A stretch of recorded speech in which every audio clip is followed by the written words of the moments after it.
Porque Juan decía, Jesús, describiendo a Jesús, que Jesús era luz del mundo. O sea que todos estaban en tinieblas.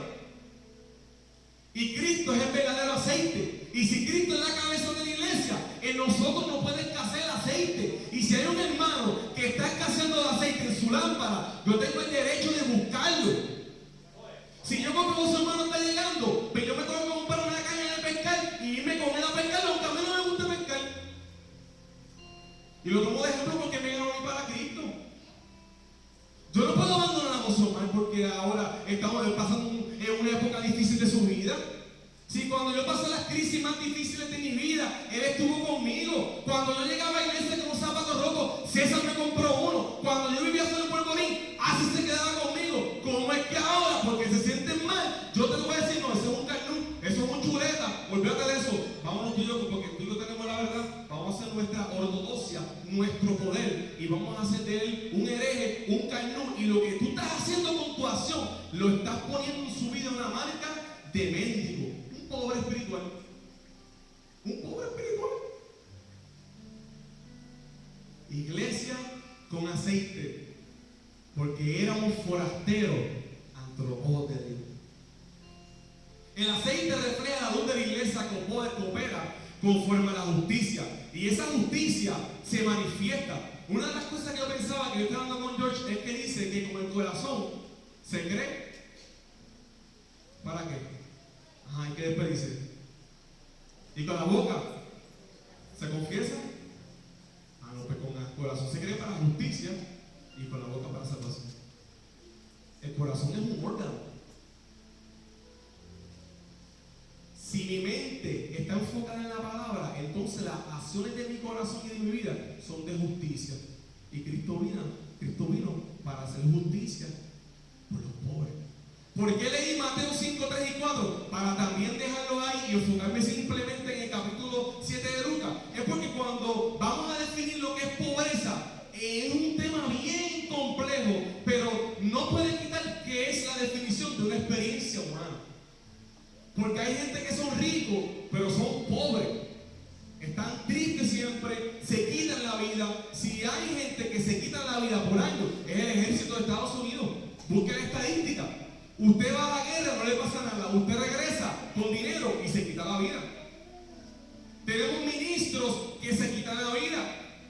Ali y yo nos acordamos del hermanito William Noguera. Se mató el hombre ministro en Radio Triunfo, con el primer hombre en Puerto Rico, con el 350 Nissan, se explotó la vida allí en Montebello. Y cuando lo vieron caminando por sitios donde no tienen que caminar, la gente en vez de levantarle y en vez de decirle, vete, vamos a beber un cafecito en el mesón, hicieron leña del árbol caído y se mató.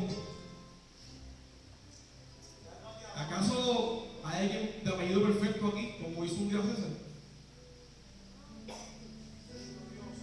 Y dentro de esa asignación que me dio César era, Johnny, como tú te sientes a comer con Samuel Sullivan, yo quiero que tú hagas algo. Yo, dime César, ¿qué tú quieres que yo haga? Y él me dice, yo quiero que tú le hagas la siguiente pregunta.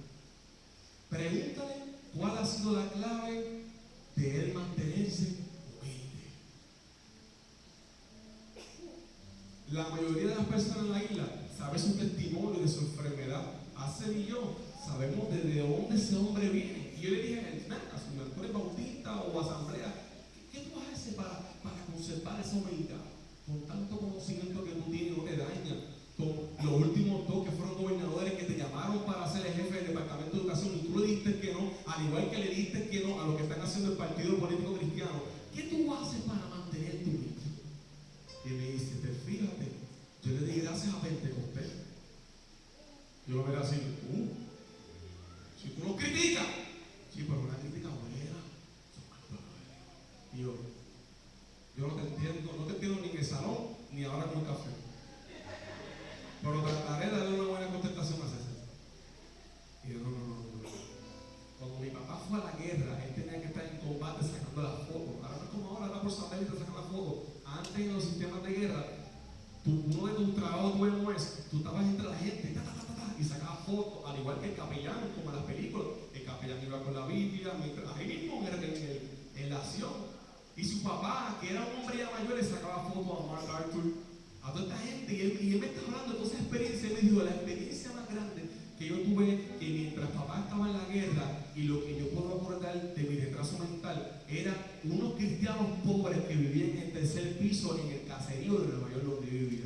Aquel caserío de Efraín se estaba cayendo en canto, pero yo recuerdo que esa gente me buscaban todos los días y me llevaban a su casa para comer. Hay días que yo no sabía de mi papá, y esa gente que son pobres tenía una panadería, y me dio el nombre porque él es así medio americano y yo no lo entendí, y me dijo todas las noches nos traía pan y café. Y yo nunca voy a olvidar los 9 cultos a la semana que yo iba, porque eran los 7 días de la semana. Sábado era por la mañana y por la noche, el domingo era por la mañana y por la noche, y el mediodía eran como 10 cultos. Esa es su experiencia. Pero más allá de todo el culto pentecostal, me dijo, unos pentecostales, el verdadero avivamiento de Pentecostés es estar ahí, bañarlo y vestirlo. Esa es mi experiencia. César, ahí tienes tu propio paso. Una iglesia con aceite. ¿Por qué no hay milagro? Que conste que todo esto yo no lo estoy sacando de un comentario bíblico. Mientras estoy haciendo mi asignación, comienzo a escribir.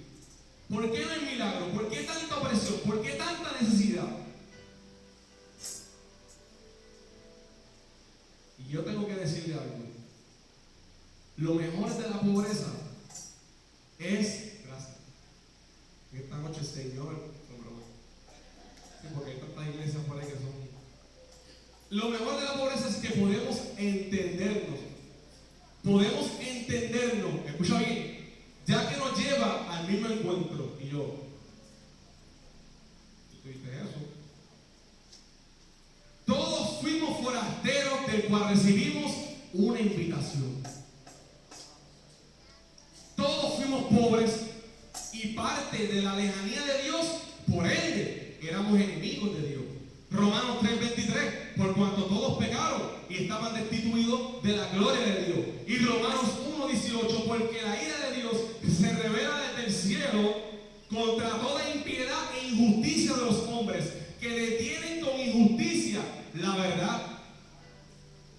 Y yo decía, Señor, yo tengo que hacer este trabajo, pero ya estoy molesto. Son las 5 de la mañana, tengo que hacer la predicación y no me sale nada. Porque yo quería saber, Sutiel, ¿de dónde es que comenzaba la pobreza? Señor, yo puedo dar una definición de la más fácil, pues, el pecado del hombre. Gracias. Y presidente de jóvenes.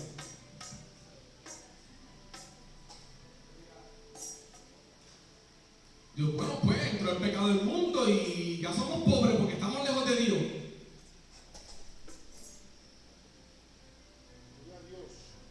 Fíjate, déjame darte una definición de pobreza antes de enfocarme en lo teológico. Una de las cosas, de las características de la pobreza se manifiesta en 4 cosas: escasez de recursos para satisfacer tus necesidades básicas, deficiencias en la alimentación, falta de acceso a la asistencia sanitaria. Imagínate el poder que nos gobierna a nosotros, que te están deteniendo el acceso a los que van, de los que cogen lo de la ama. Eso es algo que también hace de los ancianos que se mueran, porque hoy los ancianos se nos están muriendo gracias a la buena administración. La educación, falta de educación, es un tipo de pobreza. Acceso a vivienda, y si la educación no fuese un tipo de pobreza, Jesús nunca lo hubiese dicho a sus discípulos. Que ustedes no entiendan lo que yo estoy tratando de decirle, pero yo les voy a explicar a qué se refiere Jesús. Acceso a vivienda que reúna los requisitos necesarios para para nosotros poder desarrollarlo.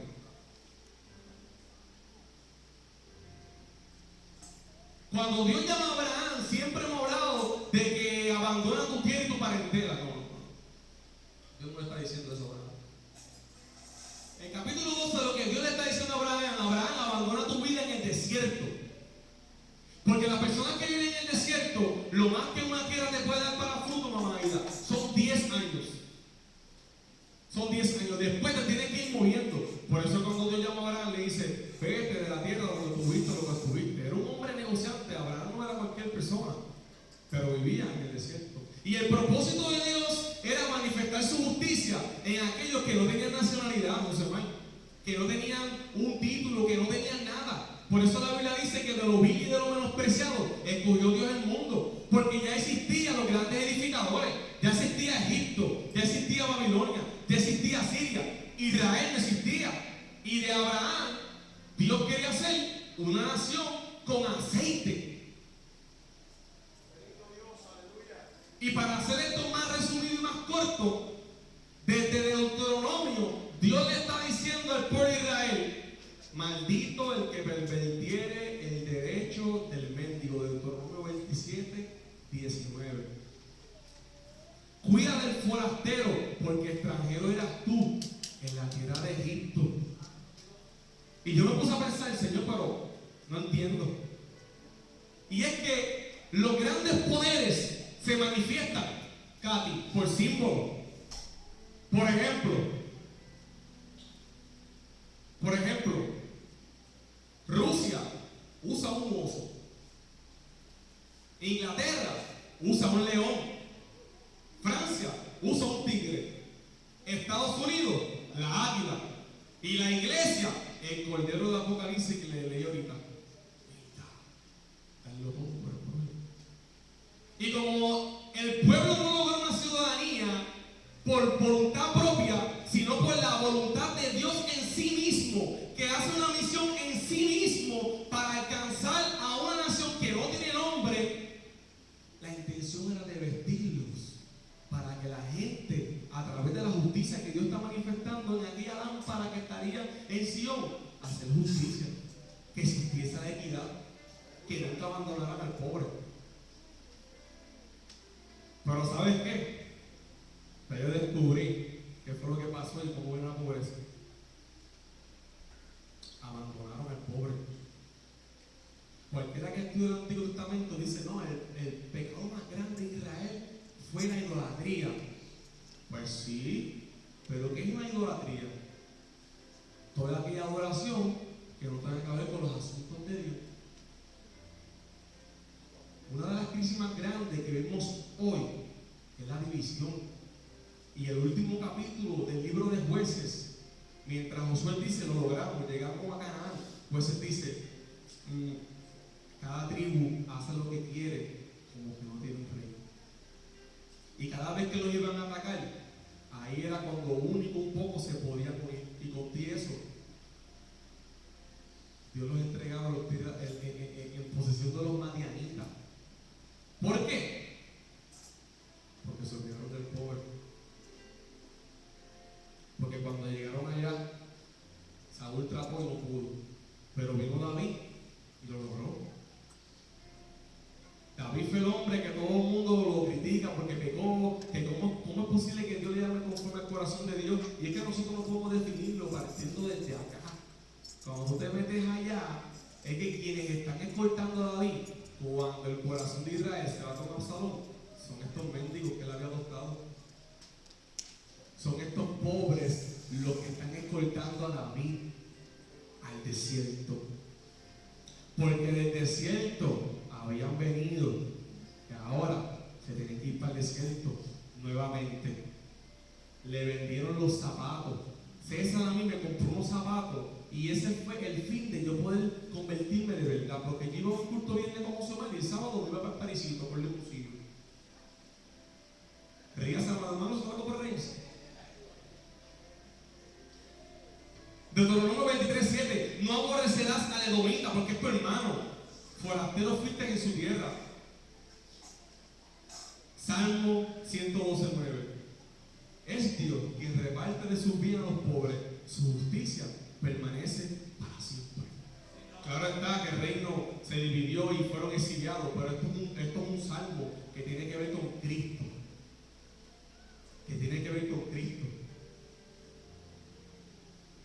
El zapato que yo cada vez que quiero apartarme, lo único que me acuerdo es de salir de una media azul y de una media blanca, de Donato. Porque ese zapato trajo una armonía, es un amor. Porque César tenía aceite. ¿Por qué? Porque cuando Dios liberta al pueblo de Israel y somos todos enemigos de Dios, mira lo que hace Dios. Dios le dice a Moisés, sepárate de la familia sacerdotal, búscate el aceite. El aceite no tiene poder en sí mismo, era un símbolo de que consagra a su familia completa. Ellos van a ser líderes y van a ser los que van a estar a cargo de cómo está la armonía entre los hermanos. Lo único que estos jueces son los que, si usted va a Isaías capítulo 1, versículo 15 al 23, dice: vendieron al huérfano por un par de sandalias. Y yo, Señor, va a ser más complicado tu palabra, como que por un par de zapatos. Y es que cuando usted va a Ruth 4:7, te dice que había la costumbre en Israel. La costumbre existía, es decir, para yo ser iglesia, trayéndolo ahora, era que era como un sello, era como un pacto de cual tú me has redimido a mí, porque no me dejaste ser pobre y me ayudaste. Isaías 1, 21, 23. ¿Cómo te has convertido en ramera, oh ciudad fiel? Llena estuvo de justicia. Está hablando de cuando David era rey. En ella habitó la equidad, la igualdad.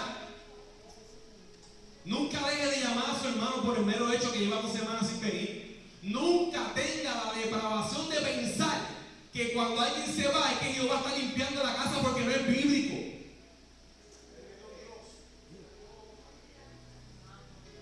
Todos aman el soborno y van tras las recompensas. Yo he visto gente que en Facebook se levantan entre ellos, se ministran entre ellos. Yo vendo un bochincho tuyo. Olvídate de ese, papá, que Jehová va a cerrar puertas, se te van a cerrar las puertas. Bueno, seguimos acá.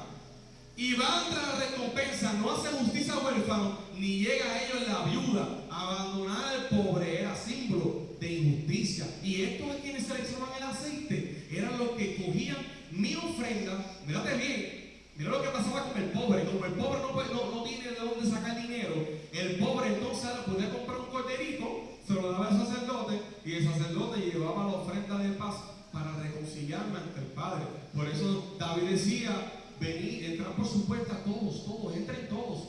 Alabad, pueblo de Israel, porque para siempre es su misericordia. Pactos, alabad, tradición sacerdotal, porque para siempre es su misericordia. Aarón 2, y alabad los que te temen, porque para siempre es su misericordia. ¿Quiénes son estos los que le temen? Los pobres. Era una invitación. Pero el poder de la mentalidad humana que se opone a la ley de Dios es oprimir. Por eso es que cuando se establece la nación, el Mesías David, él decía en el Salmo 2:7: oh, me ha decretado y me ha hecho su hijo. Muchos son los que piensan y maquinan entre ellos los reyes para poder atentar con nosotros. Muchos son los que dicen afuera: quítenos el yugo, porque para los grandes imperios, aquellos de los que se defienden entre ellos y los que suplan necesidad del pobre, es un yugo. Sin embargo, el yugo de ellos es oprimirte y que sean pobres. Por eso es que yo siempre he dicho que la intención de Dios era mejor confundirnos en Babilonia, a fin de que haya una esperanza a que todo el mundo tuviese su mismo, porque dice la Biblia que estaban todos un mismo pensar y un mismo sentir en Babilonia. O sea, que si yo tengo la capacidad de hacer un edificio en Babel y tú tienes la capacidad de construirlo, sí, porque yo lo estoy dibujando, yo no lo voy a construir. Como tú y yo tenemos un mismo pensar y un mismo espíritu y estamos en un mismo plan, tú lo construyes. Tú ni te estás dando cuenta que te estás convirtiendo en un esclavo. ¿Qué lo estoy diciendo? ¿Qué lo estoy diciendo? Habrán esclavos en medio vuestro. Habrá gente que se va de aquí y te va como si no te importara si realmente comió antes de venir a la iglesia. Tendremos los ojos abiertos y el aceite dentro para saber si hay alguien aquí que no ha apagado la luz. Estaremos pensando en aquellos de los cuales se le llevó comida en Haití. Tertuliano de Cartago decía que estos que hacen misiones son la semilla del evangelio, que conste que también murió como mártir en la historia. ¿Usted nunca le ha pasado que de los primeros obsequios, cuando usted tiene una novia, hacen, y Katy, un ejemplo, que tú vas a visitar, y por ejemplo con Ari, yo voy a visitar a Ari y si yo voy en chancleta, pantalón corto, piernas peludas, ella me mira como que. Ahora, cuando ella me abraza y pone su cara aquí, y como que, tocaste perfume. Y yo, mamita, ese perfume que tú me regalaste. Y el perfume era lo que hacía el sacerdote. Ese aceite de la unción era llevaba mi ofrenda para que Dios encontrara, se mantuviese esa armonía. Por eso la Biblia dice en Salmo 133, mira cuán bueno es habilitar a los hermanos juntos en armonía. Dice todos, juntos en armonía, pero que tiene que haber óleo. Que conste que estoy preparando antes de llegar al texto lo que está pasando entre la mujer que ya con alabastro de perfume.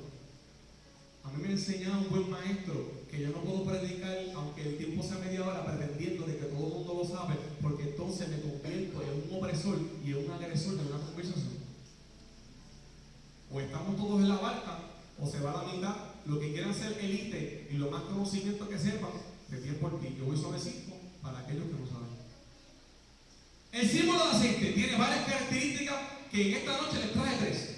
Número 1, el símbolo de amistad. Número 1, el aceite es símbolo de amistad. Lo que está haciendo Aarón y es el corazón de Dios. Dios lo que quiere decir es, yo quiero que ustedes se mantengan en amistad conmigo. Y el método es traigan el aceite para el alumbrado dentro del templo. Y quienes únicos van a entrar, ¿quiénes son?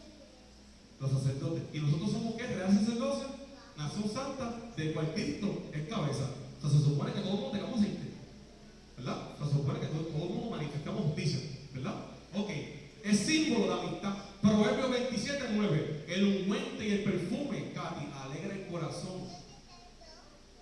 Número 2, el aceite es símbolo de gozo. Salmo 104:15 hace brillar el rostro. Y ese brillo es símbolo de gozo en la vida del creyente, como debía ser la justicia de los líderes del Antiguo Testamento. Cambiaron el rostro del pobre a fin de que ellos se quedaran con su riqueza. De la misma manera que Ananí y Zafira quisieron guardar algo para ellos, una mentalidad bien distinta a lo que ya Dios había hecho allí en el Espíritu Santo, y el Espíritu Santo los tiene que matar. El Espíritu Santo no los mata porque ellos están mintiendo. El Espíritu Santo lo está matando por su mentalidad individualista, más allá de la necesidad que había en el pueblo, porque cuando Bernabé vendió todo y lo trajo a la iglesia, se le cambió el nombre a Hijo de Consolación. Por último, el aceite tiene como fin promover la unidad. Salmo 133, que lo acabamos de leer. Es como el buen óleo sobre la cabeza, y el aceite se derramaba por encima de los sacerdotes, por encima de Jacob, por encima de la tribu completa, por encima de la iglesia. Aleluya. ¿Cuántos pueden adorar a Dios? El mejor perfume entonces se comenzó a desatar en el desierto contra el gran fuerte olor de las grandes riquezas, de los grandes imperios. Porque antes de Jesucristo llegar hasta donde esta mujer, se le aparece el enemigo. Y el enemigo siempre ha sido la clave, que desde el Antiguo Testamento existían estos grandes imperios. Y le dice a Jesús, Jesús, vamos a hacer una alianza entre tú y yo. Si tú me adoras, yo te doy estos grandes imperios. Satanás no quiere que Jesús se doble rodilla ante él. Satanás sabe que Jesús es el Hijo de Dios. Satanás lo que le está diciendo a Jesús en otras palabras es, vamos a hacer una alianza, tranquilo, que sigan existiendo pobres. Tranquilo, no vengas con un mensaje duro, no vengas a cumplir con la ley. Si tú sabes que le vas a cumplir, tú no tienes por qué cumplirla, si siempre te van a traicionar. Era una alianza de vender la voluntad de Dios por la voluntad suya propia. Por eso, antes de ofrecerle eso, le dice, tírate. Si tú sabes que la palabra se va a cumplir, pero como Cristo no vino predicando un mensaje de show, sino un mensaje de fe, Satanás sabía que si Cristo se tiraba, los ángeles le iban a agarrar, porque la palabra no era con una trampa vacía, y tampoco Cristo miente. Él no es hijo de hombre para mentir ni para arrepentirse. Era una costumbre que cuando se había invitado a un rabino, viniera toda clase de gente. Por eso usted se da cuenta de que este hombre le ruega a Jesús a que entre a su casa, pero le ruega. Pero el rogarle no es que Jesús no quiere entrar, el rogarle es una costumbre judía. Por ejemplo, yo estoy caminando por aquí y veo una casa que es estilo tienda. Cuando yo paso por ahí, el dueño de la casa, que es un jeque, me va a decir, entra. Si yo digo que sí rápido, él va a decir, este tipo me va a hacer daño. La persona en la costumbre judía, en el Medio Oriente, tiene que esperar a que le insistan nuevamente. Cuando le insistió, pues Jesús entró. Este tipo de casas solían ser, cuando había una invitación de un rabino, puesto que Jesús era un rabino, ellos se sentaban ahí a escuchar la conversación de un rabino. Porque ¿qué tiene un rabino? Conocimiento, las perlas de la sabiduría. Sin embargo, este fariseo que le está diciendo, entra a mi casa, yo estoy dispuesto a escucharte. Pero este fariseo representa al líder que no le importa darle un honor a Jesús porque no lo recibió conforme a la costumbre. Sin embargo, detrás de él había una mujer llorando y sus lágrimas estaban cayendo sobre sus pies, porque la costumbre era que como yo estoy caminando un camino lejos y hay polvo, cuando yo llego, como tú me dejaste entrar, tú pones una mesa delante de mí y yo soy el invitado de honor. Tú vienes y me das un beso.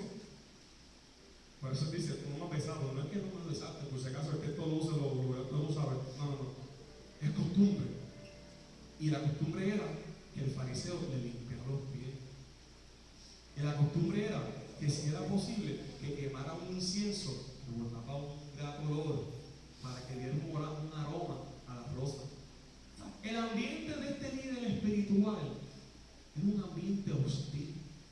Es el ambiente de esta persona que se cree que se lo sabe todo, que se cree que no necesita escuchar a nadie, que se cree que ya él tiene la salvación, que se cree en más autoridad y no hace nada por mover una tierra. Este líder que cuando la ve a ella le dice, si fuera profeta con esta pecadora, wow, tú dejaste entrar a un rabino que está predicando, que se hace ser hijo del hombre. No te importa que sea una blasfemia, pero te importa dividir categorías de personas. A ti no te importa la herejía, si es que es una herejía, que Cristo predica un mensaje falso según la verdad de ustedes, sino que te importa lo que digan los demás, porque una mujer pecadora está entrando en tu casa.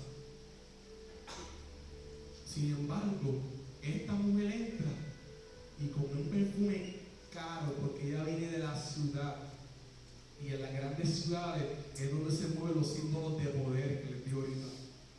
Es donde se mueve la prostitución, es donde se mueven las áreas urbanas. Así como en San Juan, que el área urbana ya se está moviendo de San Juan, ya de Guaynabo, ya el pedacito del norte va a ser área metrópoli. Porque hay unas intenciones de querer coger ahora el área rural y oprimirlo y venderle sueños con el fin de quitarle todo lo que ellos tienen. Que es lo que es el contexto donde Jesús está caminando. Esta mujer sacó de su perfume.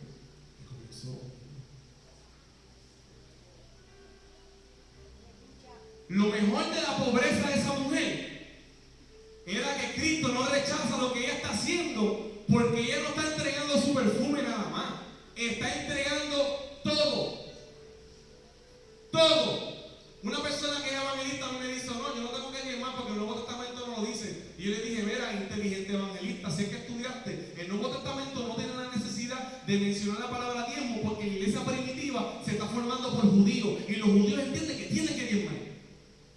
Ellos no tienen necesidad que se lo recuerden, porque es parte de un culto a Dios.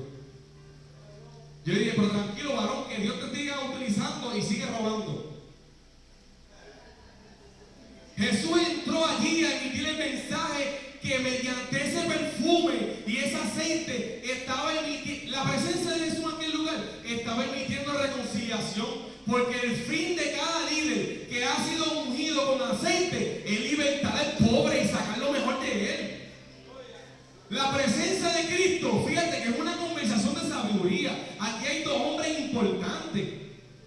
Hay un hombre que quiere reconciliar, 100% Dios, 100% hombre. Hay un hombre que es importante del Sanedrín, entiende la teología, pero no la vive.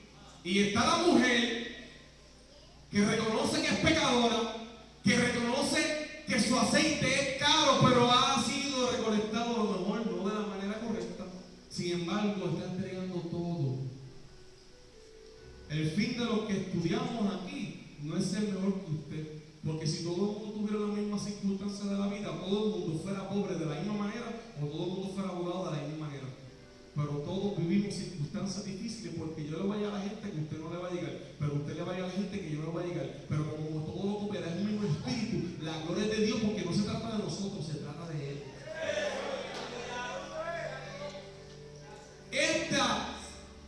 Hay tres tipos de pobreza. Está el pobre aliento y de esperanza, como el caso de esta mujer. Pero también está el pobre que requiere de una necesidad especial, oye bien esto, con cuidado, que se llama milagro. Bienaventurados los pobres en espíritu, porque de ellos es el reino de Dios. Esa palabra pobre ahí es una literatura clásica griega que significa tejes. Tojos. La palabra tojos y la palabra penes, la misma, son pobreza. La palabra penes de pobreza es el tipo de esta mujer. Es la mujer que es pobre, que es miserable por dentro, que está buscando reconciliación, pero puede trabajar. Y está el pobre, que es pobre porque ni siquiera puede trabajar. Por tanto, ¿cómo esa persona va a comer? Pues eso tiene que ser un milagro. Los milagros no son dados para que usted se sienta bien. Los milagros son para que Dios obre conforme a su propia justicia. Y Dios obra conforme a su justicia, conforme a quien Él quiera. Por eso es que en Isaías 58 le dice que usted está levantando las manos ayunando. Yo no lo voy a dar. Es más, que ustedes no los estoy mirando. Si ustedes se están olvidando de huérfanos, que ustedes hacen con dolor en el alma y en el pecho y en la carne, léalo. Sin embargo, la religión pura y sin mácula es esta. Santiago 97. Visita a las viudas, bueno, el pobre. Pero guárdate sin mancha este mundo. Hay que guardarlo, hay que buscar a Dios, hay que ayudar, hay que orar, hay que vigilar. Pero si lo que ocurre adentro y se manifiesta adentro no ocurre afuera, adentro no pasó nada. No pasó nada. La actitud del fariseo se suponía que era una señal de respeto, era un camino de polvo, se quemaba todo lo que. Esto yo lo dije ya. Ahora esos bloopers y eso me lo siento la aplicación de ustedes. Me adelanté, Katy, me adelanté. Aleluya. Yo tengo una pregunta importante. Imagínate, William, que nos dijeran a nosotros en esta noche, o cualquiera, Tony, George, imagínate que te dijeran en esta noche: Jesús se va a quedar a pie en el aeropuerto y no hay quien lo busque hoy a las 2 de la mañana. ¿Cuántos están dispuestos a buscarlo? Mira qué cosa lo que yo estoy escribiendo, yo soy malo. Si te dijeran que Jesús está preso de por vida en Puerto Rico, y de la única manera de ver a Cristo en Puerto Rico no es en la iglesia, es en la cárcel todos los domingos, ¿estarías dispuesto a visitarlo? Si te dijera Jesús que Él va a vivir con los marginados de Bayamón, cerca del lugar de los niños abandonados, ¿estarás dispuesto a ir a vivir con Él? Si te dijeran que Jesús va mañana a adoptarlos, ¿adoptarías a un niño? Si te dijeran que Jesús duerme con los pobres entre estos que son parte del cuerpo y no pueden salir de algo que los ata en la carne, ¿estarías dispuesto a dormir con Jesús y con el pobre, entiéndase, esta mujer que está dentro de la casa? ¿Cuánto le alquilarían? Hebreos 13:1-2. No te olvides de la hospitalidad, porque por ella algunos sin saberlo hospedaron ángeles. Acordado los presos juntamente con ellos y de los maltratados, como que también vosotros mismos estáis en el cuerpo. Cristo decía en su palabra, y estaba buscando el texto y no lo encontré, saber lo que a mí no me lo pueden hacer, pero si se lo hacen a uno de estos pequeñitos, a mí me lo hicieron. Por tanto, si su anhelo es estar cerca de la presencia de Dios, yo te pregunto a ti en esta noche: ¿a cuántos visitas en la cárcel? ¿A cuántos visitas en el hospital? ¿A cuánto le compra un galón de leche a tu vecino? ¿A cuánto estás dispuesto a sacarle tus intereses? Porque rechazamos la teología, pero nos comemos a las conferencias de finanzas que tienen como fin ser maceta. Yo le voy a decir una cosa que mi papá me decía a mí.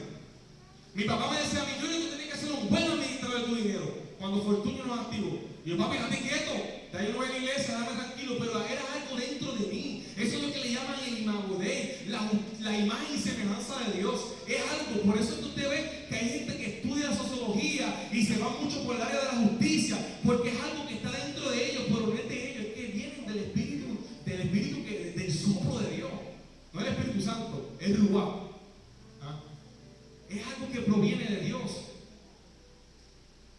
Y entonces le decía: papi, estate tranquilo, olvídate de eso. Y todos los días que tú tienes que ser un administrador. Hoy mi mamá no se atreve a decirme nada, porque él ha visto como Dios me ha prosperado, él ha visto como Dios me ha regalado un terreno, él ha visto como Dios me compró la boba, él ha visto como Dios me alimenta, él ha visto como Dios pone amigos en el ministerio, él ha visto todo que yo nunca. Es más, yo le voy a confesar esto: noche yo me iba a molestar. Porque hay un amigo mío que le prestó unos chavos y no me lo ha pagado. Él es cristiano, a los cristianos hay que prestarle. Son bromas.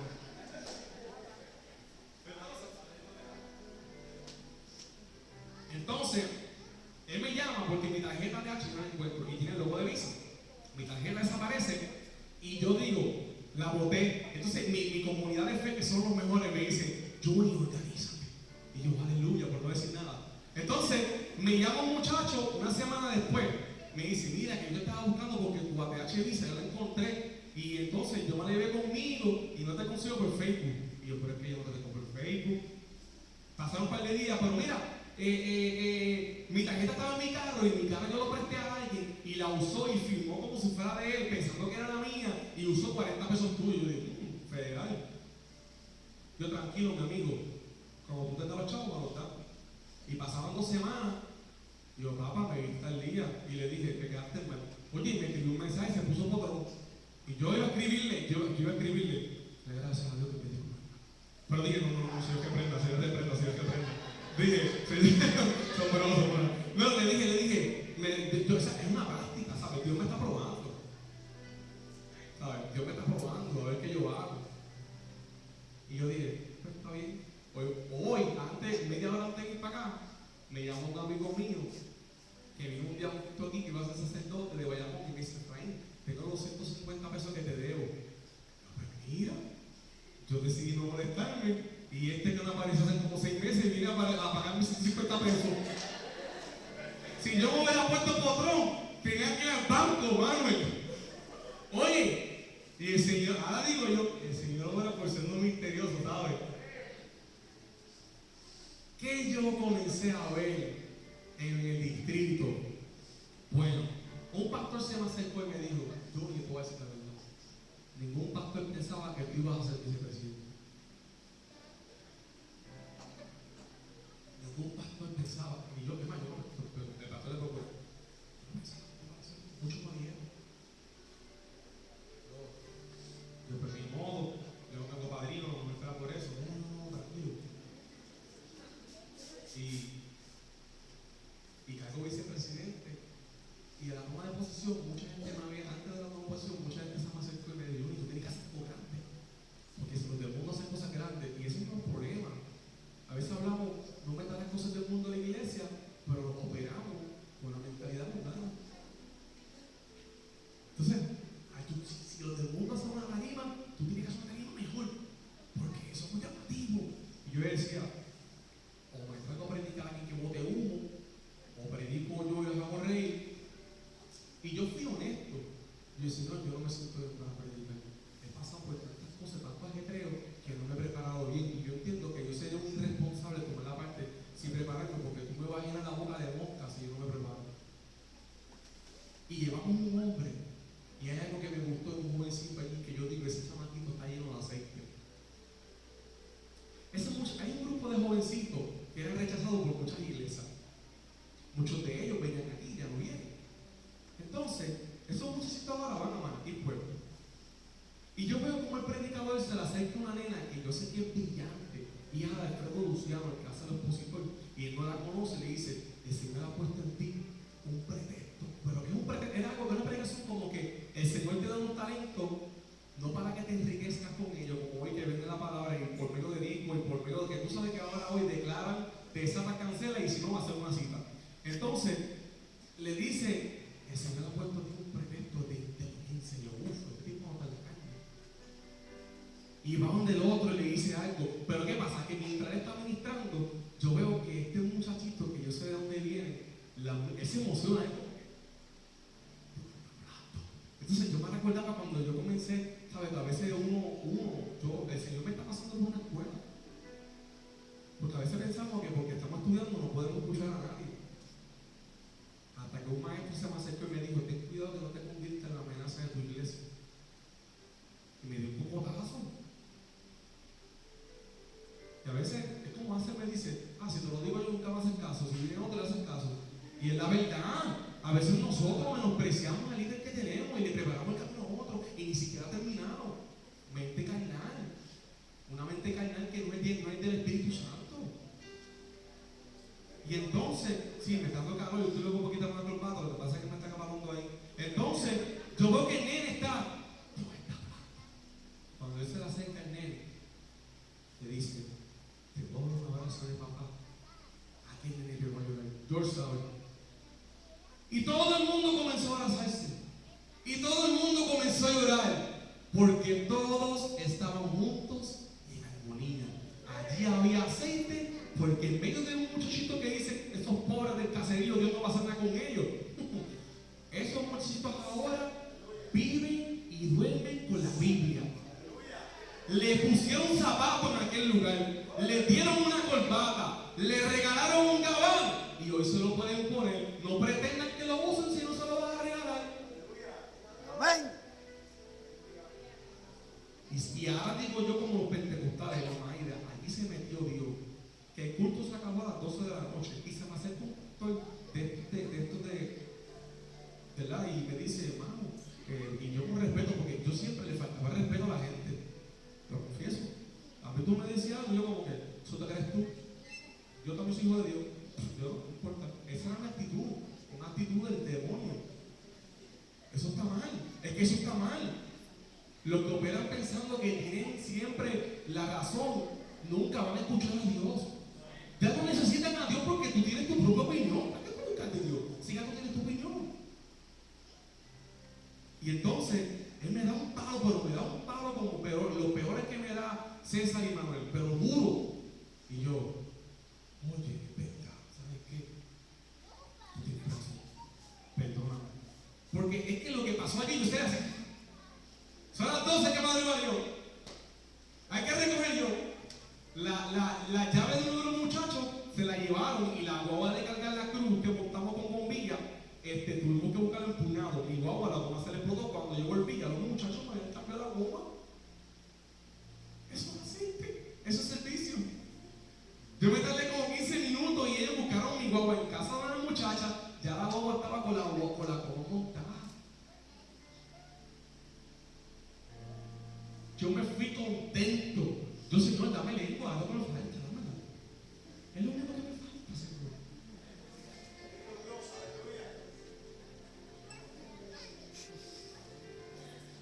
La iglesia necesita operar de la misma manera. En compasión, esperanza y llena de aceite. Para poder terminar la transformación del Espíritu Santo, supliendo la necesidad interna. La palabra pobre de tojos que se utiliza en aquel momento era que había que hacer un milagro porque no podían trabajar. Y esa gente dormía cerca de la sinagoga. No es que Cristo tiene necesidad de la sinagoga hacer una campaña evangelística, ponerlo en Facebook y decir gané 50 almas para Cristo. No. Era que estos pobres que no pueden trabajar dormían cerca de la sinagoga. Este es el mensaje de la cruz. Tras los pobres, mis hermanos, id en pos de ellos, como lo hizo Jesús. Es lo que caracteriza una iglesia que ha dejado de ser pobre. Dios haciéndose pobre, siendo rico para darnos riquezas. Y nos da a nosotros ahora el mensaje de la reconciliación, que es la cruz, cargándonos los unos a los otros y poder cumplir con la misma. Efesios 2:16, y estoy terminando. Mediante la cruz reconciliar con Dios a ambos en un solo cuerpo, matando en ella las enemistades. Colosenses 1:20, y por medio de él reconciliar consigo todas las cosas, así las que están en la tierra como las que están en los cielos, haciendo la paz mediante la sangre de la cruz. Porque Cristo no viene a eliminar la ley, sino que viene a cumplirla, porque ninguno la pudo cumplir, no simplemente en términos espirituales, es que ninguno quiere ser hospitalitario. Ninguno quiere hacerse cargo del huérfano, ninguno quiere hacerse cargo de la obra social con el fin de poder transformarlo con la ley. Eso era el ministerio de echar aceite al templo, porque mientras el templo en Sion tenía luz, era que había justicia. La luz de Sion dejó de tener luz porque fueron removidos, porque la decidieron apagar por el soborno. Y a veces nuestra mentalidad es sobornada por las opiniones de los demás. A veces somos esclavos libres. No, perdón, somos libres esclavos. Porque esclavo libre era Pablo. Pablo estaba esclavo, pero era libre. ¿Ah? Ese Timoteo, no te olvides de verlo, Timoteo. Pon en obra lo que te hemos enseñado cuando te pusimos y te ungimos y te llenamos de luz. Dígame, Timoteo, no dejes de practicar. Lo mejor de la pobreza.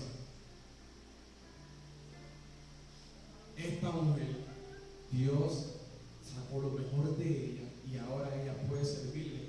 Fíjate que Jesús no le dijo a ella, ahora tienes un ministerio poderoso. El aceite de la iglesia, cuando proclamamos el Evangelio de Cristo, tiene como fin un encuentro con Jesús. La obra transformadora es de la iglesia.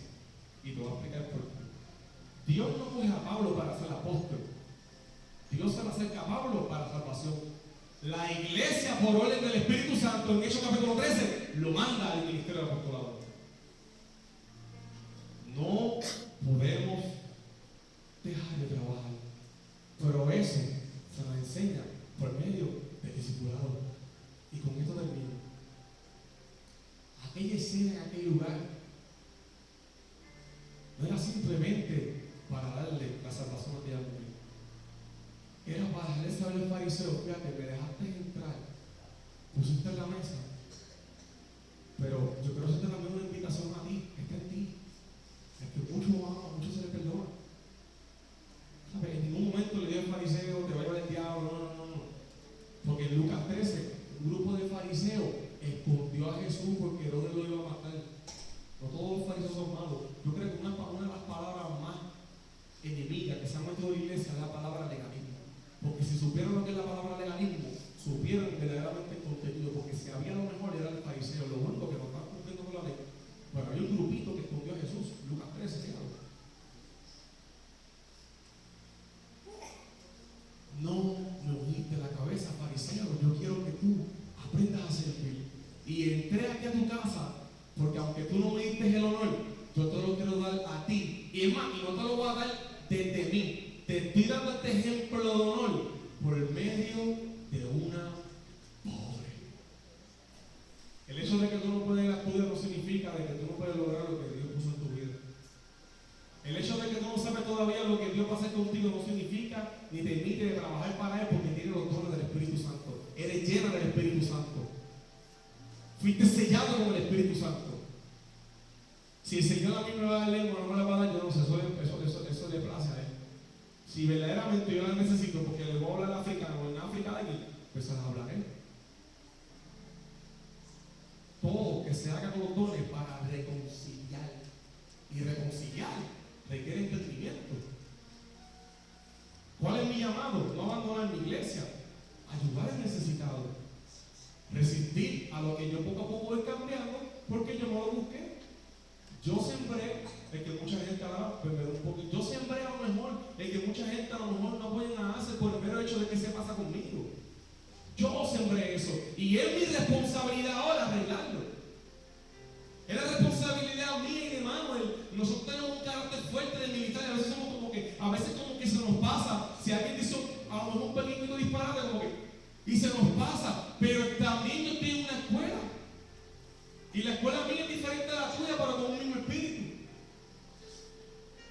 ¿Ve? Y Dios le quiso dar una oportunidad a aquel fariseo de honor. El mismo honor que le hizo Dios a David cuando dice en Salmo 23:5, tú unges mi cabeza. Es lo mismo que hace Dios con nosotros. El mero hecho de que yo ahora soy vicepresidente no me da el derecho a mí de yo prohibir a nadie, ni rechazar al que se encuentra mal en pecado.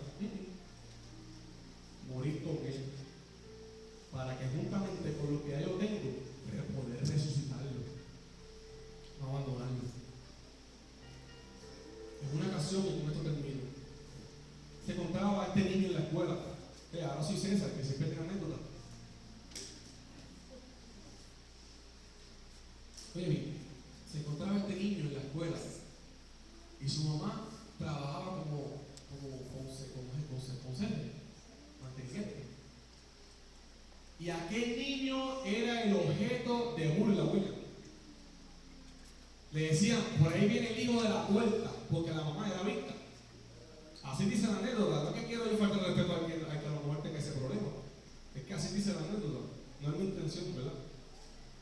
Aquí viene el hijo de la puerta, hace. Y todo el mundo, ¡ah! Tu mamá es la que limpia, la que vive así, a vista. Y el nene siempre estaba molesto. Y si la mamá venía por allá caminando, él se iba por acá. Y si la mamá venía por acá caminando, él se iba por acá. Porque él se abochornaba de ella, de su mamá. Y cuando un día llegó a su casa, le dijo a su mamá: cuando yo sea grande, esta casa yo no la vuelvo a pisar. De aquí yo me voy, aquí yo no vuelvo. Y la mamá bajó la cabeza. Está bien. El niño creció, se casó, tuvo 2 hijos, un hijo y una hija. Pasó el tiempo y aparece una señora por su casa, y cuando abre la puerta, la niña dice: mamá, papá, hay una vista al frente de la puerta. Y el papá como que, cuando él se asoma, dale para atrás, que es una mujer que está vendiendo algo, una mujer que está vendiendo dulce o algo. Y cierra la puerta y le dice a su mamá: ¿qué tú haces aquí? No basta con lo que me hiciste cuando era chiquito, que por tu culpa me relajaba, que por tu culpa yo siempre quise estar lejos de ti, porque lo que tú haces es destrucción para mi vida.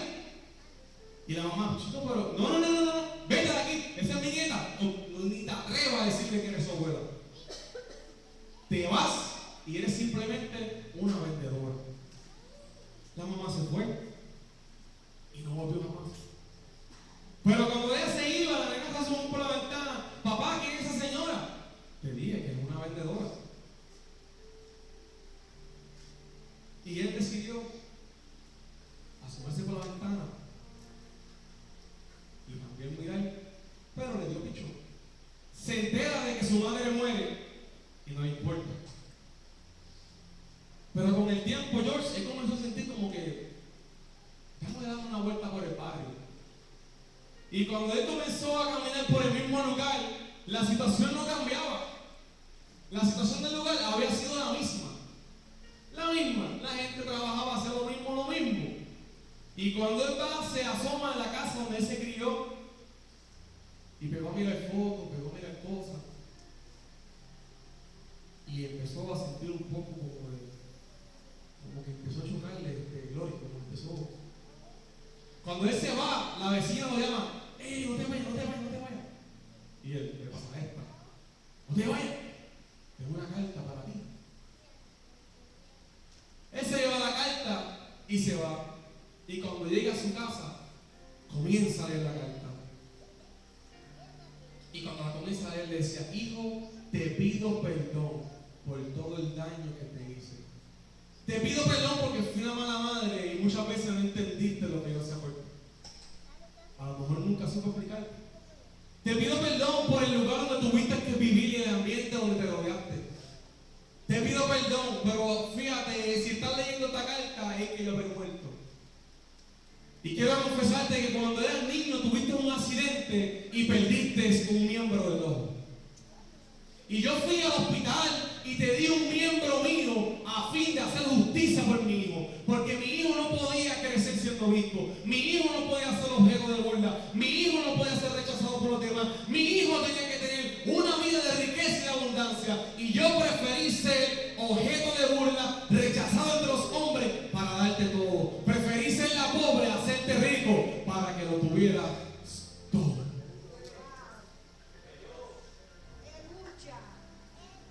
Porque ya conocéis la gracia de nuestro Señor Jesucristo, que por amor a vosotros se hizo pobre, siendo rico, para que vosotros con su pobreza fuésemos enriquecidos. Imagínese usted que ese hijo fuese Jesús y Jesús no quisiera dar la vida por usted y nunca se diera. O imagínese usted esa escena donde Dios tiene que estar por un tiempo, nunca se separa del hijo porque es una unión hipostática, pero ver a su hijo ser despreciado por los demás, ver a su hijo que lo escupan, que le tiran piedras, que lo crucifican, a fin de que todavía con nuestras acciones le crucificamos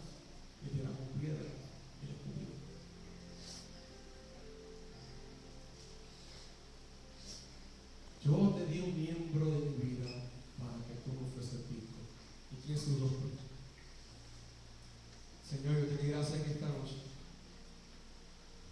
porque cuando yo era pobre, lo diste todo para sacar de mí lo mejor, pero que eso mejor de mí se va transformando de día en día. Te doy gracias, Señor, porque posiblemente en medio de nosotros se encuentran personas con una vasija vacía, pero por medio de la iglesia que opera conforme a tu reino es capaz de llenarla, porque esta es tu casa, Señor. Esta es la casa que tú construiste para hacer de la misma un lugar de refugio. Este es el lugar de Sion, Señor. Tú no quieres que nadie se vaya. Tú sufres cuando alguien se va, Señor. Señor Jesús, te doy gracias, porque al igual que aquella madre murió aun cuando sus hijos le rechazan, entregando todo por él, dio la esperanza de una carta llamada Biblia para entender que tengo propósito. Para entender que por medio de ella no fui creado para ser como un fariseo dispuesto a dejarte entrar para que simplemente me des palabras de sabiduría y dejar al pobre y al pecador como un mendigo. Yo te digo gracias, Señor, porque yo también fui como esa mujer, Señor, que no tenía nada que darte. Sin embargo, tú siempre, por medio de tu Espíritu Santo, extiendes una invitación de pacto, de cual nosotros podemos hacer contigo cuando tú te haces Salvador no solamente, sino nuestro Señor. Señor de mi alma, Señor de mi voluntad, de mi mente, de mis sueños y de mi anhelo. Señor, supla la necesidad en medio de mis hermanos. Pon en mi corazón, Señor, seguir vaciando los recursos que tengo, que la casa se abrace, pero que yo pueda ver aceite en el rostro de mi hermano, que pueda tener gozo, Señor. Porque yo voy para 30 años pronto, 40, 50 y no me voy a llevar nada, Jehová. Si tú fuiste el que me compraste un zapato, fuiste tú que me compraste una corbata.